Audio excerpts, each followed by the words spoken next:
लगभग 44 साल पहले इसी आजमगढ़ में एक चुनाव हुआ था, बाई इलेक्शन।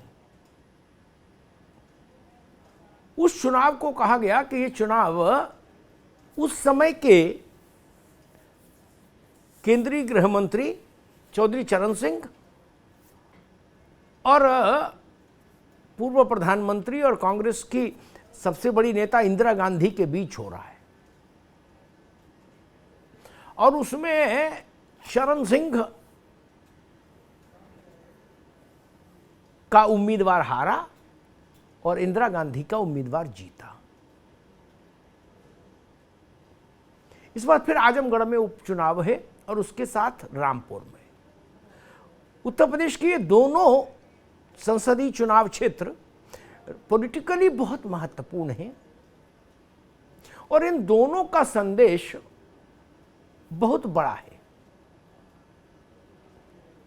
आजमगढ़ उत्तर प्रदेश के ठेठ पूरब में है और रामपुर ठेठ पश्चिम में। लेकिन इन दोनों उपचुनावों में भी ये मानकर चलिए कि जब नतीजों की समीक्षा होगी तो उसमें योगी आदित्यनाथ वर्सेज अखिलेश यादव ही मुकाबला देखा जाएगा। कौन जीतेगा इन दोनों में से? उम्मीदवार अलहदा है, निरहुआ और धर्मेंद्र यादव या आसिम राजा अलग हैं। लेकिन जब आप बड़े फलक पर देखेंगे तो विधानसभा चुनाव के परिणामों के बाद ये उत्तर प्रदेश का पहला बड़ा पॉलिटिकल लिटमस टेस्ट है जिसमें अखिलेश यादव और योगी आदित्यनाथ दोनों की प्रतिष्ठा दांव पर लगेगी। चाहे आजमगढ़ का रिजल्ट हो, आजमगढ़ में तो यादव परिवार का ही मामला है। मुलायम सिंह वहां से सांसद रहे, अखिलेश यादव वहां से सांसद रहे, अब धर्मेंद्र खुद लड़ रहे हैं। निरहुआ योगी आदित्यनाथ की पसंद है, भाजपा के उम्मीदवार हैं।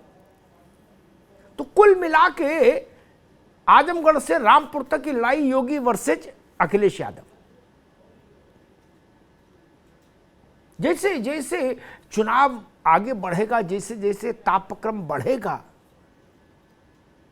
मुझे लगता है कि इन दो बड़े चेहरों की प्रतिष्ठा और ज्यादा इसमें दांव पर लगती जाएगी। आप देखिएगा,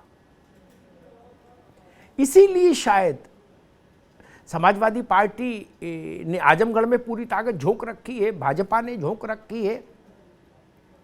रामपुर में आजम खान खुद मोर्चा संभाले हुए हैं और भारतीय जनता पार्टी भी चाहती है कि एक बार इतिहास बन जाए, आजम खान का उम्मीदवार हार जाए, क्योंकि भाजपा की सरकार में ही आजम खान इतने लंबे समय तक जेल में रहे, करीब 100 से ज़्यादा मुकदमे उन पर लादे गए।